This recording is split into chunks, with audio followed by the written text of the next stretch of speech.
What's going on, Dodgers Nation? Doug McKain here. You can follow me on Twitter and Instagram at DMac_LA. Welcome to another episode of the Dodgers Nation post-game show. Thanks for rocking with us after the Dodgers suffer an embarrassing loss, an absolutely embarrassing loss. They lose the series to the Royals. They lose today by a score of 9-1.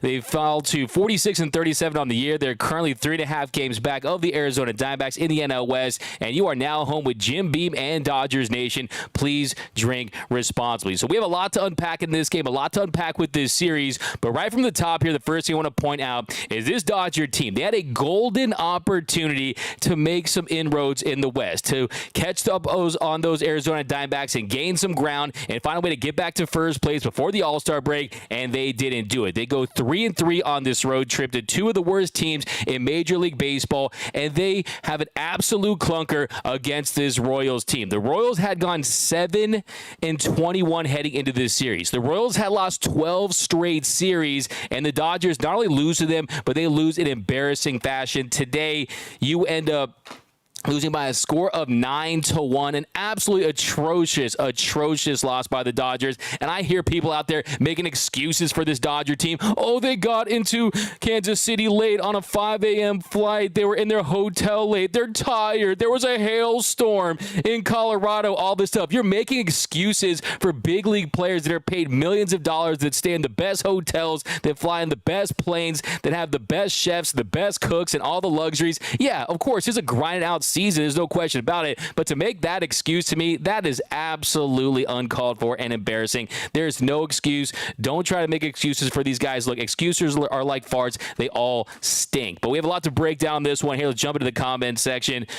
Fired up here on a 4th of July weekend, or whatever to call it. Okay, we got Dodgers made Singer look like a Cy Young winner. Yeah, give Brady Singer a lot of credit. I mean, he pitched well today. He pitched well last year against his Dodgers team. Brady Singer, an absolute gem. He gets the win. He improves to 5-7. He ends up allowing just 1 run on 4 hits, had 4 strikeouts, went 108 pitches. But to me, the bigger story is Tony Gonsolin. He does not look like a top-end starter. He looks like a number 4, number 5 starter at best. He's almost looking like Noah Syndergaard out there on the mound. So, yeah, Tony Gonsolin, he suffers a loss. He falls to 4-3. He allows 4 runs on 6 hits, had 3 strikeouts in 3 2/3 innings. And if you look at Tony Gonsolin lately, in his last 3 starts for Tony Gonsolin, 15 runs on 17 hits. He's allowed 2 home runs, 7 walks in 14 1/3 innings pitched. That's a 9.42 ERA. Opponents are hitting over 300 against Tony Gonsolin in that stretch. So the velocity, it's down. The command, it's down. It's sloppy. It's not crisp. You're seeing hit batters, you're seeing walks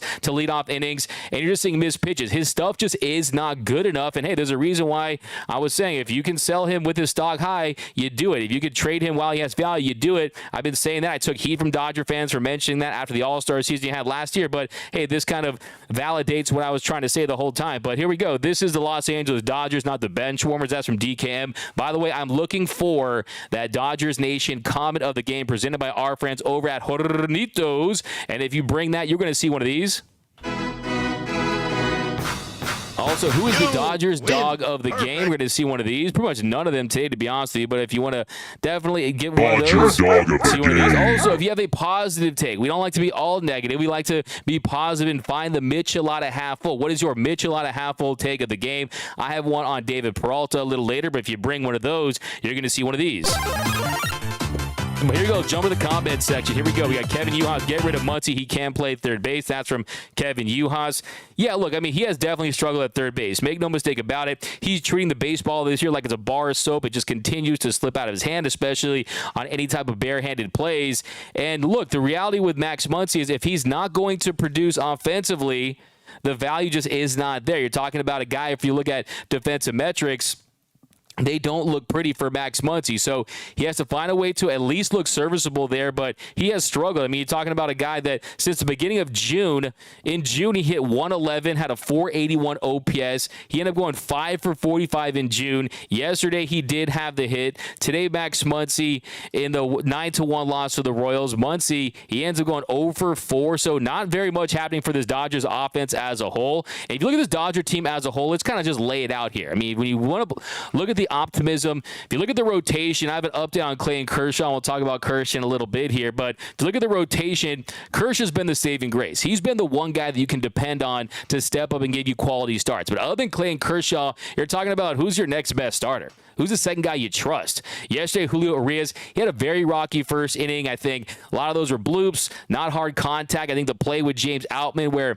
some of his reads are just not very good this season. He should have caught that one that went to Vargas. But, I mean, some of the FanGraphs defensive metrics actually like James Outman defensively. But, yeah, lots of death by paper cuts yesterday for Julio Urias. He definitely wasn't sharp, but still, Julio Urias hasn't looked great. Has an ERA close to 5. Tony Gonsolin, he looks nothing like that pitcher that made his first All-Star game, that led the National League in ERA before he was injured last season. Looks nothing like that pitcher this season. Velocity's down, command is down, the split change, he's leaving it up, the slider hasn't been effective. You're not seeing the same depth on those breaking pitches, on the secondary pitches, and he's nibbling once again. He looks like a mess at times. And then Bobby Miller, he flashed early, a .78 ERA through his first 4 starts, had 2 rocky outings, and definitely put together a much better start on Friday. I think for him, you just want to avoid that big inning if you're Bobby Miller. But Bobby Miller, he's a guy that, look, he's a rookie. He's a rookie, and he's here second best pitcher, or is it Emmett Sheehan at this point? I mean, Friday, Bobby Miller ends up going 5 2/3, allowed 3 runs, had 4 strikeouts. So a much better outing for Bobby Miller on Friday in the Dodgers 9-3 win. But other than that, I mean, who is there? Michael Grove, is he that guy? Dustin May, he's injured. Noah Syndergaard, Thor's been a thud. So there's not very many options. Nice to see Ryan Pepio start to pick up a ball and start throwing. Does he come back and have an impact? So the reality is this team, if they're serious about winning this season, you have to go out there and trade for a starter, whether it be a Lucas Giolito. I floated the idea of considering Max Scherzer, and I won't go too into the weeds on that one, but it's not outside the realm of the possibilities if you look at some of the other options out there. But you need bullpen help. I mean, Victor Gonzalez, he was a mess again today. We'll talk about Vigon, but just what's your guys' overall state of the 2023 Dodgers? What is your overall picture of them? Can you describe the Dodgers this season in one word or less? How would you describe it? Because I would say it's disappointing so far, because I mean, this team today, it's Sunday. Yes, it's a road trip. Yes, it's against the second of the worst team in Major League Baseball, but it's still the show. And to me, it felt like the Dodgers were out there playing this game like it was a spring training game, and the Royals, they're aggressive, they're hungry, they were playing this game like it was the World Series. You just can't have that. You have to honor the name across your chest. You have to go out there and play every single game like it means something. And this Dodgers team, they look like they were disinterested in going out there and playing baseball today. Just to be frank about it, it just was not crisp. Of course, you talk about Ned Cleddy talking about presentation. Well, they got an F in today's presentation if you are the Dodgers. You look at runners in scoring position, Dodgers go 0 for 8. The Royals, they were 8 for 20, but they had 14 men left on base. It felt like it was bases loaded the entire game, and the Dodgers just too many hits. 15 hits allowed by the Dodgers today, just 6 for LA, and the 6 through 9 hitters for the Royals, they end up scoring 6 runs. 6 runs for the 6 through 9 hitters, and Tony Gonsolin, he allowed the 7, 8, 9 hitters to reach to begin the inning there. In the 4th, the 7, 8, 9 hitters reached base 5 times in 6 chances against Tony Gonsolin today, and they scored all of Kansas City's runs. So you can't get it done against the bottom of the lineup. You are going to be in trouble. So I know I've been going off little fired up, to say the least, because this is not how I want to spend my Sunday, losing to the second to worst team. That is just a royal disaster today against this team that had no business being the Dodgers 9-1. 9-1, you've got to be kidding me. But here, let's jump back into the comment section. How would you describe this 2023 Dodger team this season in one word? I would say disappointing. I would say today's loss is embarrassing. This is a team that's on pace to win 91 games. BABIP to death the whole series. That's from Seth Gribble. Yeah, I mean, look, BABIP, to me, we can have the debate about BABIP as far as, is it a skill? Is it bad luck?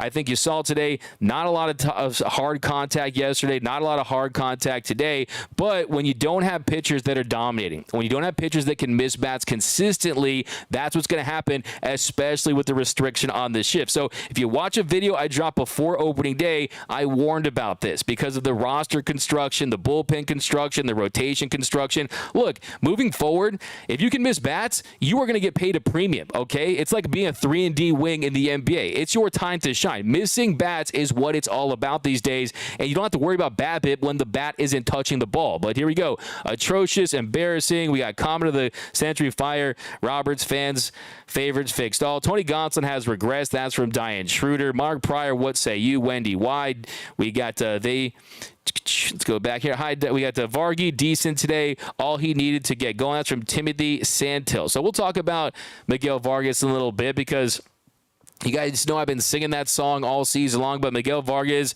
put a nice little bat together there late today. Miggy, he ends up going 1 for 3. I mean, he's going to need more. I think what you're seeing from Miguel Vargas kind of in short is the hard contact just isn't there. Really, this guy's calling card, I mean, before that triple he had against the Rockies, that run-scoring triple, he had gone 2 for his last 46. So that's a very dreaded slump. Vargas has absolutely had his issues. There's no doubt about that. He's not up to the Mendoza line. He's hitting 199 with 7 home runs, 32 RBI, is 676.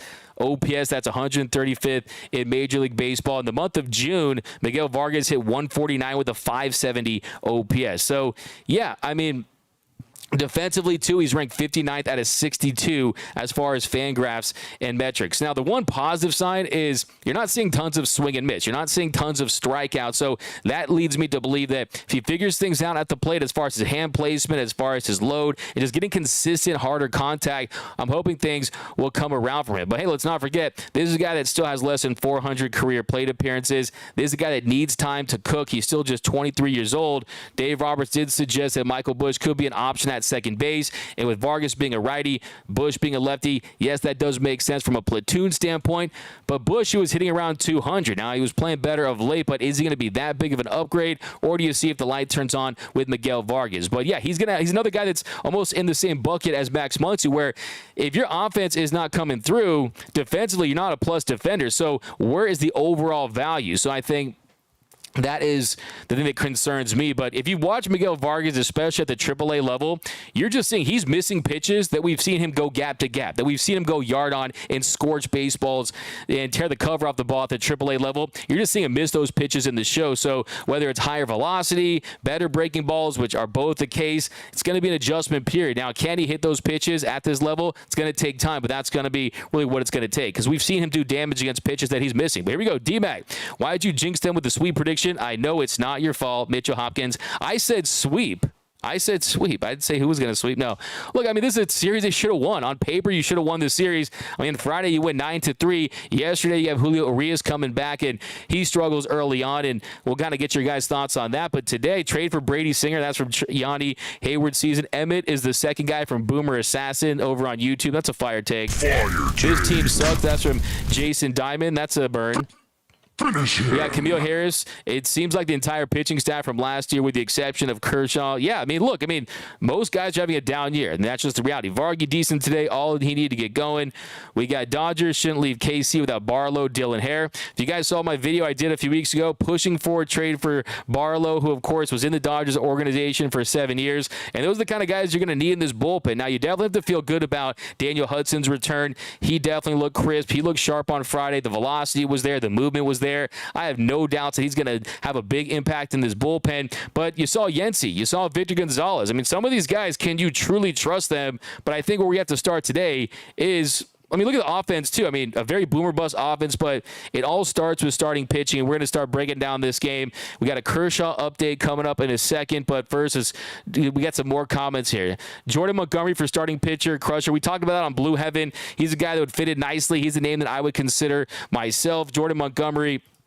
The only issue you have, though, is the fact that the Dodgers and the Cardinals are not natural trade partners. They're just not natural trade partners, and that just hasn't happened very many times. There's a lot of guys on that team. Look, if you give me Nolan Arenado for Diego Cartaya, I'd probably consider that move, especially if it comes with an agreed-upon extension. But, and the Cardinals are definitely having a bad year. Montgomery, having a lefty, big guy, 6'6", doesn't walk very many hitters. He limits hard contact. He misses barrels to a degree, still on a below average level. But, yeah, it doesn't move the needle per se. He's more serviceable than the question I have with the Montgomery type is, if everyone's healthy, is he better than the guys that are back? Is he better than a Dustin May when he returns? The answer is no. Is he better than a a Emmett Sheehan or a Bobby Miller, I would say probably not. I think Julio Urias, I think you have to believe that he's going to return to form to some degree. I don't know if we're going to get top 3 in the National League. Julio Urias, who, hey, everyone's having that Cy Young letdown, that Cy Young hangover like Alek Manoah, who looks like he's not even a big leaguer at this point. But I think Julio Urias hopefully turns it around.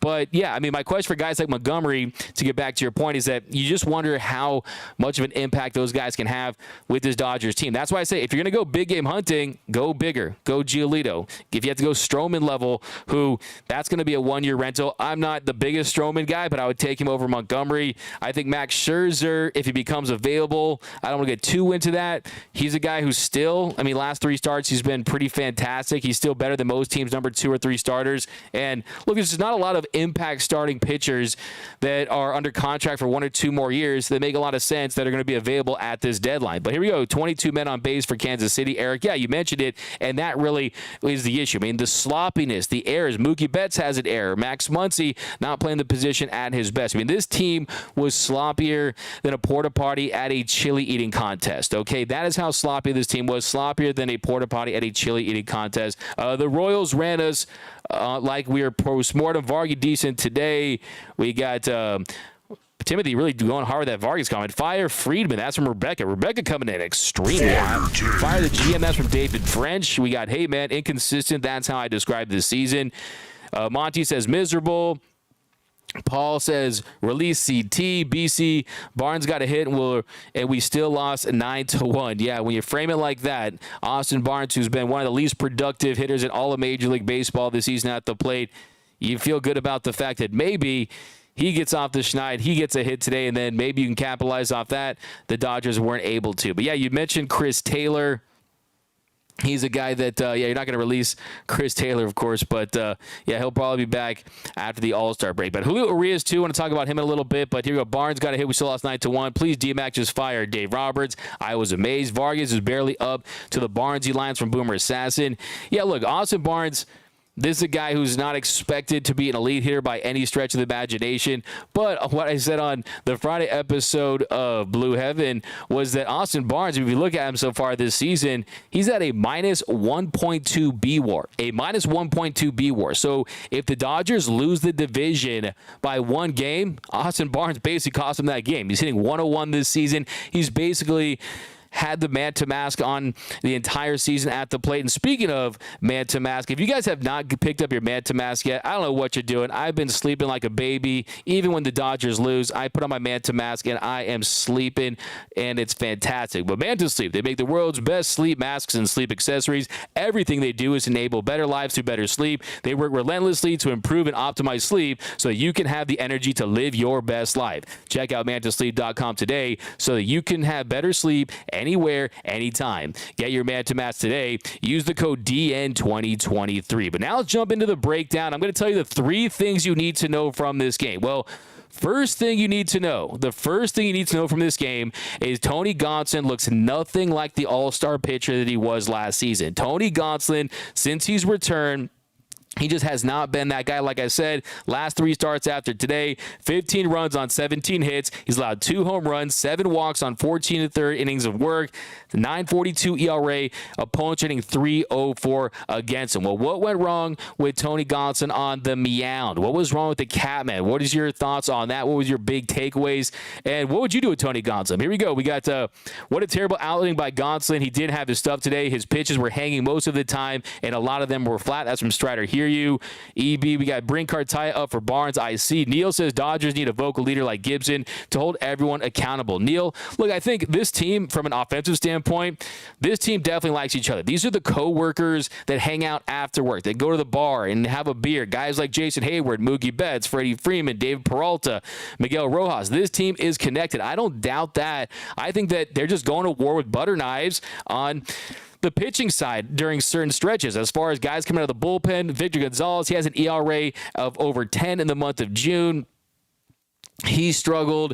If you look at July, he was a couple starts, he was bad. So, yeah, I think if you're talking about this Dodgers team as a whole, they just have not been good from the pitching side. And if you look at this team, so the first you need to know, Tony Gonsolin has not looked the part, but let's jump into it. So bottom of the first inning, Garcia singles to left. Witt Jr. hits a sack to the pitcher to advance Garcia to second. Then Perez strikes out, swing, a nice slider away, and 3-2 pitch. He walks Prado, four-seam fastball away, and he strikes out for me looking with the slider for the third out. So Tony works his way around a hit and a walk there in the first inning, but you saw signs early on. The walk, the hits wasn't as crisp. But here, let's go back. Stop making excuses. This roster is poorly constructed. No chance to win this year. Mike Wargo, where's my excuses? Can you give me one example of an excuse I made? I don't make excuses. I give explanations. And I think one of the big explanations, and what I've been pushing for, is pitching trades. What have I said? You trade for a pitcher now, you set your own market. You set the market. You don't wait for another team to set the market. Also, too, you get more value because that pitcher is pitching more of your season. Last year,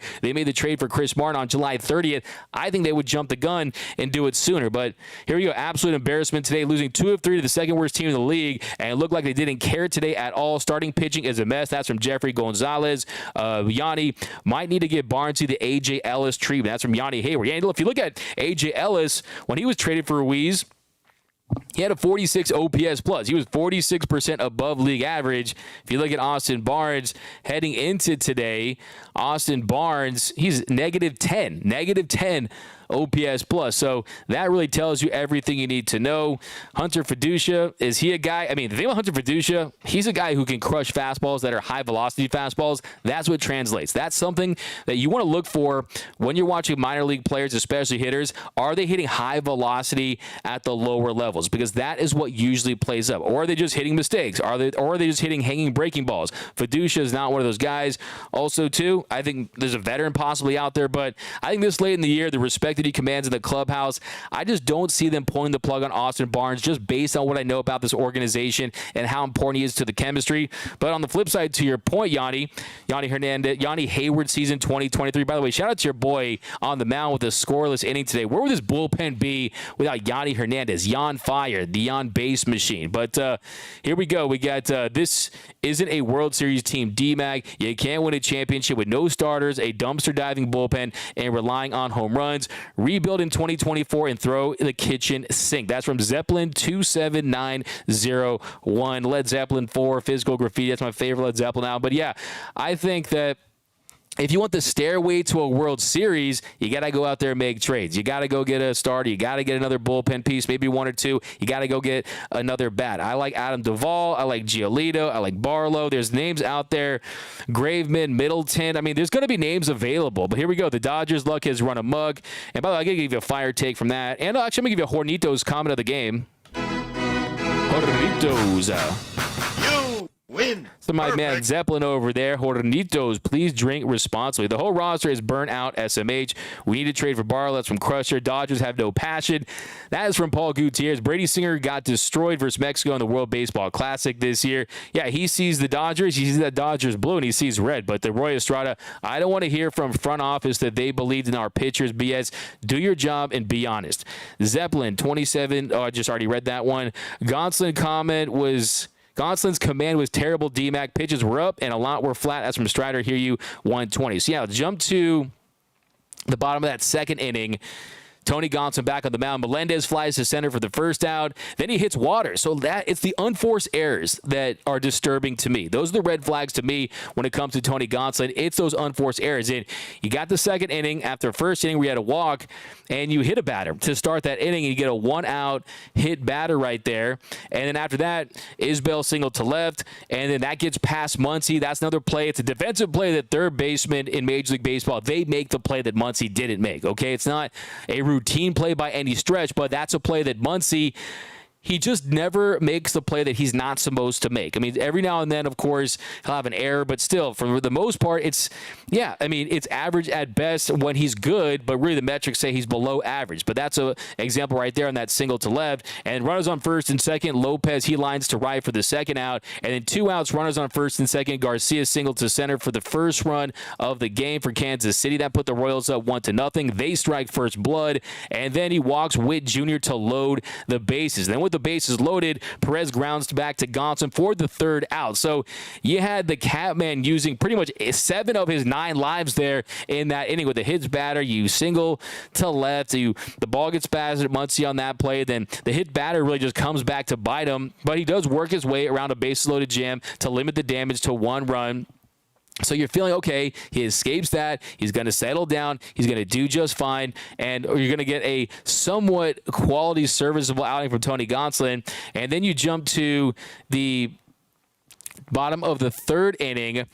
Prado, he strikes him out looking for the first out, and then a fantastic play there on Mookie Betts. Mookie Betts does a great play on the very next play. Yeah, you got to say Mookie today, his 11th start of the season at shortstop. He's got a rocket of an arm. He made a fantastic play there in the bottom of the 3rd inning. So yeah, really nice job on the Fermin ground out. If you go back, really one of the Mitch Latta half full takes of the game, but he did have an error later in the game. But on that play right there, really just a fantastic play there. Just he's going to his left, he spins, he throws it, gets the out at first. Didn't look like he was going to get to the ball in the first place. Had to reach out, grab it. He turns, and also a really nice play there by Freddie Freeman. And then he gets Melendez to ground to second for the 3rd out. So really his best inning there, bottom of the 3rd. And then the top of the 4th inning, J.D. Martinez, he gets a leadoff walk, and then David Peralta, he singled to right. So it looked like you're going to see a big crooked number inning for the Dodgers there. They got runners on first and second, no outs. And then Hayward, he grounds to second. The runners advance, and that's the first out of the inning. And then the next batter, 2-2 pitch, Miguel Vargas. He hits a sac fly to center to give the Dodgers their first run of the game. That ties things up at 1. And then David Peralta at 3rd and 2 outs. And James Outman, he grounds to first. So the Dodgers get a run on the leadoff walk. Got the sac fly by Vargas. You got the hit by Peralta. But that's an inning where I think if you're hungry, if you're making a statement, the Dodgers get a big inning there on Singer. They had a chance to really set the tone, but Singer would go on to pitch 7 strong innings. So that really was the big missed opportunity. So we'll continue to break this down, but let's jump back into the comment section. But thanks for joining us here. And one of the most embarrassing losses is not going to be topped, of course, by the Saturday loss at home to the Giants, where they lost 15-0. If that loss is topped, then we might be talking about tarmacking Dave Roberts or someone like that. But yeah, definitely one of the more embarrassing losses, losing 2 out of 3 to a Kansas City Royals team. Going 3-3 this week against 2 of the worst teams on the road. You got the Rockies and the Royals. Dodgers go just 3-3. The Diamondbacks are losing at the moment, so if this holds, the Dodgers will remain 3 games back in the NL West today. Their record falls to 46-37. They're 22-22 on the road. Isaiah Cruz's bullpen is horrendous. Let me drink some water here. You win. Perfect. Sunit says, need a complete overhaul of this team, including replacing manager Dave Roberts immediately. Stay away from Scherzer. As from IC, Rebecca, no more experimenting or auditioning players. Decide on a freaking starting lineup. I don't think that's really the problem. I think there actually is some pretty decent continuity in this starting lineup. I mean, the big 3, save for Will Smith when he's not in there, that doesn't change. J.D. Martinez, he's held down the cleanup spot. So really the other guys down below, I think Peralta absolutely has made his case for going up in the lineup. That really is the only one you want to discuss. And the younger guys have to find a way to turn it around. And Chris Taylor, whenever he returns, you want to see some more consistent production. I also think, too, you have to add another bat. At some point, you got to add another bat. And hopefully you get a guy that can get his bat on the ball with a little more regularity, and you're not overly relying on the slug, on the long ball. And that, to me, has been one of this team's kryptonites, is the fact that, hey, do you have those other clubs in the bag? Do you have the other ways to win?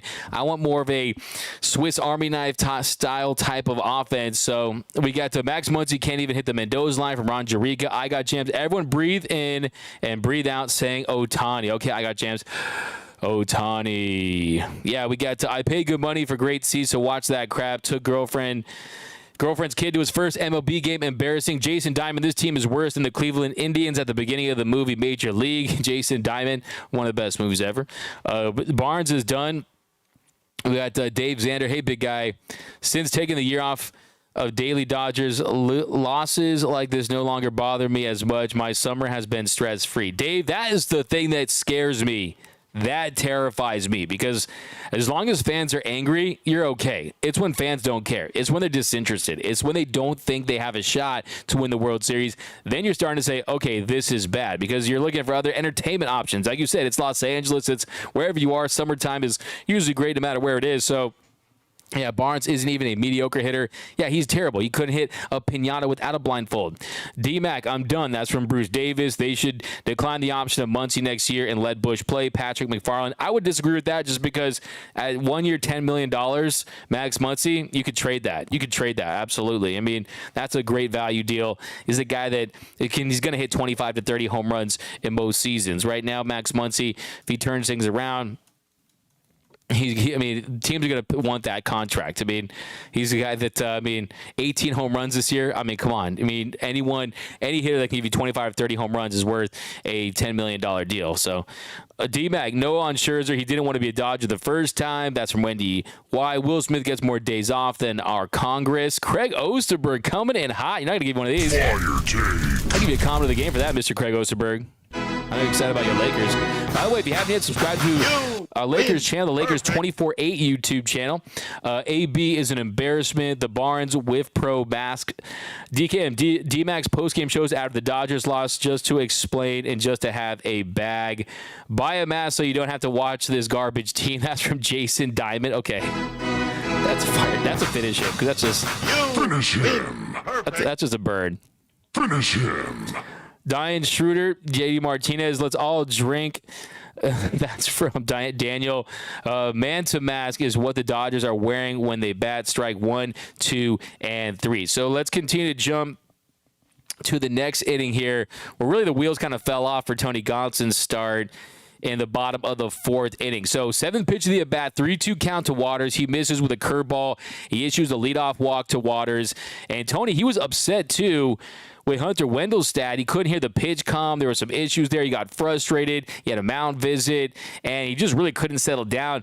And then he issues the single to Isbell. He singles, and runner goes to third, and with runners on the corner, Lopez doubles to right to score Isbell and Waters to make a 3-1 Royals. So you saw that play right there. Goes as a double, but you did not use the throw. I mean, it was a 2-run double. They allowed that runner to score. They just weren't aware of the situation. It wasn't crisp. Another example of why this game was sloppy. Like I said, sloppier than a porta potty at a chili eating contest. And then Lopez, of course, he takes off to second on that play. Aggressive base running. That is what you saw from this Royals team. They had nothing to lose. Okay, and sometimes the most dangerous teams to play, the most dangerous players are the ones that have nothing to lose, because that was the case in this series. They were aggressive on the base pass. They were taking extra bases. They were scoring on sacrifice flies. They were getting under tags miraculously, like we saw yesterday from Salvador Perez. And then it definitely was one of the big takeaways from this series is that, hey, if you want to go and kind of look, this Royals team, they've been bullied all year, but today they were the bullies of the Dodgers, okay? And then they kind of flipped the script. So next batter, 2-2 pitch to Witt Jr. He singles to right to score Lopez to make it 4-1 Royals, 65 miles per hour off the bat. So another one of those hits that is an example, just kind of exemplified that not tons of hard contact, but yeah, the ball is in play. That's what this Royals team was doing, and that's what happens when you get 15 hits in a game. And then 1-1 pitch to Perez, bouncing ball to short, Witts advances to second. Tony's day was done, 3 2/3 innings of work, and then Vigon comes in. He gets Prado to fly to center. So the Royals get 3 runs on 3 hits to make it 4-1 there in the 4th inning, and Tony just couldn't get out of the 4th inning, and that's definitely a continuing trend that you want to see change. I mean, that is something that has been one of the major negative calling cards of this rotation. One of the negative trends that you've seen for this team is that they're just not going deep into the games with their starting rotation. That continues to impact the bullpen. But here we go. We got Catman, should be a reliever. Can't go past 3 innings. Does he have the swing and miss stuff, though? I mean, that's kind of my question. Does he? I mean, if you really want to just rely on that split change, if you have a money pitch and kind of simplify that mix, I guess I could see it as a possibility. And look, to your point, most, not all, but most pitchers are, most failed relievers are our failed starting pitchers. I mean, of course, you got the volunteer fireman, the guy that throws Ben Joyce. He throws 105.5 miles per hour. He's pretty much a go-to reliever, but starting pitching is the biggest hole from IC. Metabolics as much needs to do. We got to trade for Chris Martin again from Seth Gribble. Yeah, I think, hey, man, Chris Martin, you got Kenley Jansen, you got Adam Duvall. There's definitely some pieces if that Red Sox team wants to deal with the Dodgers again that I would like to have on this team. We are going nowhere with this pitching staff. That's from Diane Schroeder. Michael Carrillo, I guess I'm getting a refund on my super chat right now, right? Michael Carrillo, what was your super chat? Let me read it again. We got no disrespect for the Royals, but we just got shown the door by a double-A team. Wow, what a mess. 2024 can't come soon enough. That's from OK Guy 1. I'm so tired of the dumpster diving. Make some real moves.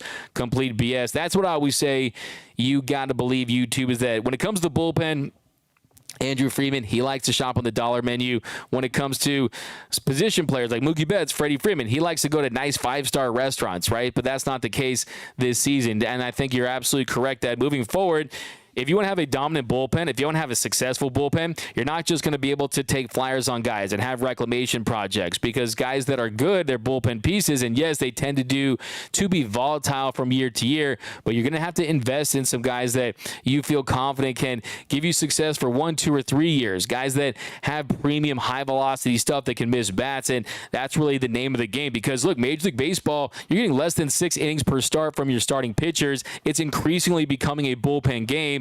So that's what you see late in postseason series. It becomes the battle of the bullpens, and usually the team with the best arms, they're the team that wins the series and goes on to win the World Series. So I agree with you 100% that at some point you can't shop at the clearance section at the 99-cent store and expect all these guys to come through. Evan Phillips, yeah, that's a success story, but not every guy is going to be an Evan Phillips. Yancy Almonte and Alex Vesia aren't going to be Evan Phillips. Yes, they're going to be good. They're going to have their moments, but are those guys you can trust in the postseason? I think the answer, as we've seen so far, is no. As long as this team makes a wild card spot and gets hot in September, that's all you can really pray for.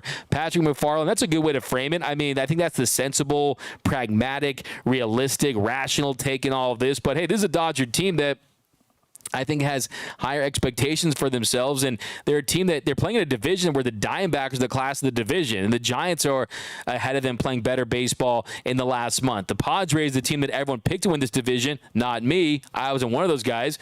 They're the team that's reeling. They're the team that's probably going to be sellers at the deadline. So I think that there is no juggernauts. I think the Braves definitely are a really good team, but I think if the Dodgers made some moves, they're closer to being a World Series champion than a team that's going to be a first-round exit. I'll just put it that way, because you go out there and make trades, you still have one of the best lineups in the game, in my opinion, and when guys get healthy, I think this team still has a ton of talent. But D-Mac, you win some, you lose some. There, yeah, you said it best.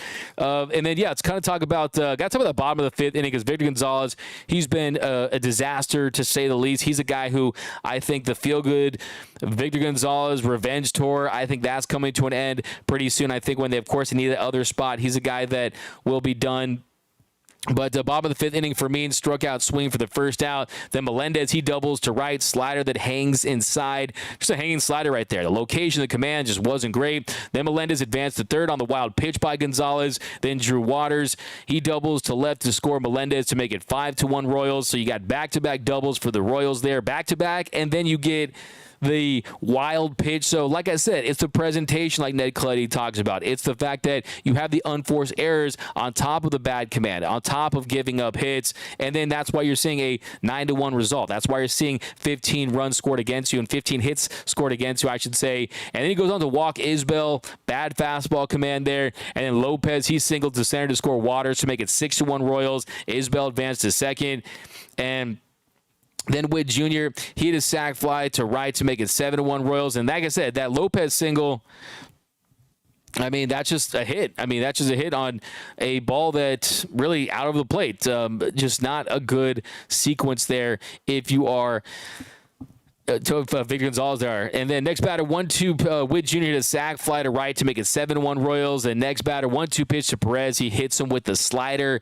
And then Prado with a base-loaded 1-1 pitch. He gets him to ground out for the first out. So they get 3 runs on 3 hits, a walk and a hit batter. It could have been worse. I mean, bases loaded. He finally gets around it. Will Smith gets the MVP from DKM. Troy Heyman for Roberts. I get it, but you're the manager. Manage them. Here we go. Let's go back down. Muncie sucks from Daniel. It's the curse of we got everyone boo this team at the next homestand. That's from Jason Diamond. Don't do that. Or actually do what you want. You guys, you're a fan. You pay for your seat. If you want to boo, boo. I'm not telling you guys how to fan. Muncie is trash at third. I don't know. Luckily, we've known that we don't need to worry about a deep postseason run. Ouch. Norman Rowe, I'm sorry to Dodger fans. What you see is what you get in the 2023 Dodgers. Mediocre at best. Yeah, that's why I've been calling the Los Angeles mid-jers. They're definitely a little above mid, but still pitching staff, when you balance it out, I mean, it's just bad. We got the bats are cold. We got Dodgers missed the playoffs in the American League. Only chance of making it is due to how bad the National League is. That's from BC. Is Tim Fedorovich available? That's a nice pull. Nice pull, Anthony Smile. Fire take. There you go. We got... Okay, there we got Dodgers are cursed. We got thanks for Andrew. I don't know what Roberts is doing with the pitching staff, and they're doing good. He pulls them out, so I'm happy with so two. Go Dodgers. Okay, that's from Bonnie. We haven't won on a Sunday in months, and yeah, I think Sunday Sunday is usually the laziest day, right? The day where you got early games, afternoon games. Are they ready to play that day? I mean, that's something that I think could be a byproduct of kind of how this team just approaches it. I mean, I think that's an indicator of, okay, is this team fired up and ready to go every single day? I mean, if we lose Sundays, that's the game that I think you question. But, yeah, a couple things I want to talk about. Julio Urias. So, Julio, he allowed... But, yeah, so the three things you need to know from this game, though, so we got to give you those. We told you one already. Tony Gonsolin, not close to pitching like the all-star that we saw last season. They definitely need some rotation help. Two, the bullpen is still bad. The bullpen still isn't getting it done. Yancy Almonte, he wasn't great today. Victor Gonzalez, he was borderline terrible today, if you want to be honest about it. And, yeah, like I said, Yancy Almonte, he wasn't successful himself. I mean, you talk about the bottom of the sixth inning, struck out with Junior, gave the single to Garcia. Lopez grounded into the fielder's choice to second. That scored Waters from second. So, yeah, I mean, Melenda, he walks, so Yancy Almonte, it was just not his aim. I mean, for me, it was safe on the fielding error by Bet, so that really hurt him. So, jump to the bottom of the sixth inning, Yancy in there, DeLuca's in right field, and for me, first batter, you have the error by Betts. That gives him runner on first, no outs. And then for me, he makes the second on the wild pitch by Almonte. So what else did I say today? The sloppiness. So the second thing you need to know, presentation bad, Dodgers playing sloppy. Like I said, I'll say it for a fifth time, sloppier than a porta potty at a chili eating contest. And then next batter, he walks Melendez.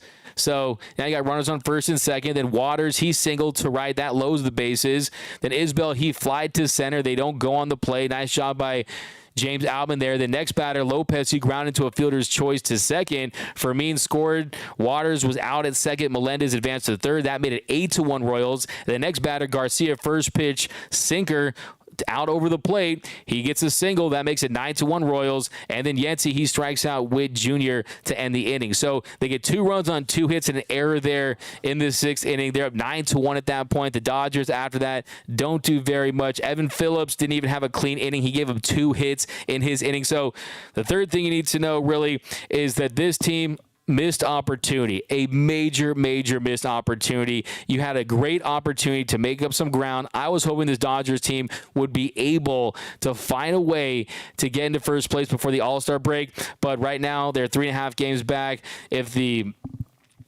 Diamondbacks lose, they'll be 3 games back. But you playing 2 of the worst teams in baseball. You go 3-3. You lose 2 out of 3 to a Royals team that had lost 12 straight series. It's a total missed opportunity. So those are 3 things you need to know from this game. And then, yeah, nothing really else interesting about this game other than the fact that Yanni Hernandez, he ends up having a scoreless inning, gave up the 1 hit to Duffy. But other than that, he was absolutely outstanding. My man shoves. But a couple more here, guys. I'll let you enjoy the rest of your Sunday afternoon. Update on Clayton Kershaw is that, so the update on Clayton Kershaw is that he's either going to pitch tomorrow. I don't know did Dave Roberts already say anything about Clayton Kershaw?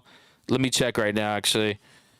Because basically, before the game, it was he's either going to pitch tomorrow or he's an all-star. So congratulations to Clayton Kershaw on tying the franchise record with his 10th all-star selection.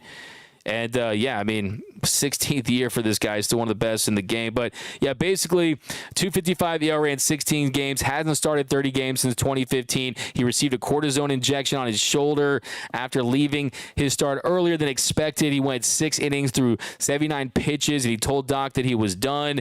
And then Bill Plunkett in the OC Register, he said today that manager Dave Roberts described Kershaw's throwing session Saturday as, quote, just okay, and said the Dodgers will have to make a decision Sunday on whether Kershaw can start Monday or not. He was also penciled in to start next Saturday against the Angels in the Dodgers' final home game before the All-Star break. So Dave Roberts said to reporters, could he probably pitch through it next week? Yeah, but you're trying to weigh how clean it is, how good it feels, versus like, is it okay to get a reset?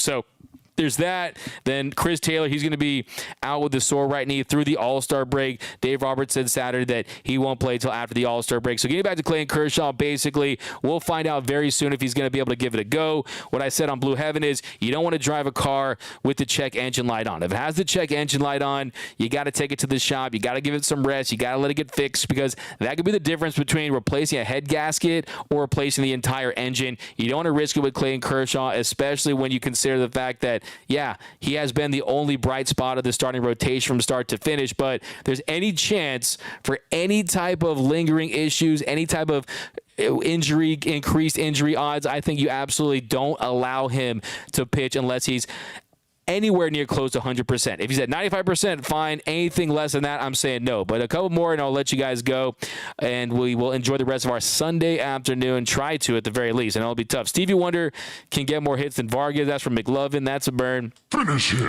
Hanging slider equals a flat pitch. Gonzalez is another Vesia. We got a super chat from John Bleeds in Blue from $5. Thank you, John. Appreciate that. That's going to the Shohei Ohtani Fund. New backup catcher. I just saw the stat. Royals hadn't won a series since May 15th through the 18th until today. Yeah, Mitchell, that was against the Padres. That's how long it's been, but they beat the Dodgers. So they picked up one of the Royals relievers. He's an all-star for the 10th time. Kershaw is not pitching Monday. Might go on the IL. So there you go. That's the update. So he's not pitching Monday. So I anticipate him going on the IL. I think it's the right decision. D-Mac is not meant to be. Still plenty of games left. I want to catch fire regardless. So we finished first in our division. Muncy averaging 193. That's from You Gotta Believe over on YouTube. Looking at Hernandez, Greinke, and Perez from the Royals. Trade Vargas for Arenado and Miller for one team's A's. Pirates will sweep them. That's from BC. D-Mac, my man. What up, Carnivorous Lunar Activity? Showtime Dodgers fan. Who said Ohtani going to re-sign with the Angels? He won't want to be with a losing franchise. We got the weather delay in Colorado hurt us. Yeah, I mean, fine. These are all professionals. I think you just can't make those type of excuses. Hey, Diane, always enjoyed the game. But, yeah, thanks again, guys, for joining us here on the Dodgers Nation post-game show. My name is Doug McKain. You can follow me on Twitter and Instagram at DMAC_LA. If you haven't yet, be sure to subscribe to the Dodgers Nation YouTube channel. Hit that subscribe button. Hit that like button. This is your show, so you want to like your show. So definitely smash that. And remember, nothing brings us together quite like Dodger baseball. And until next time, think blue, bleed blue, and I'm out.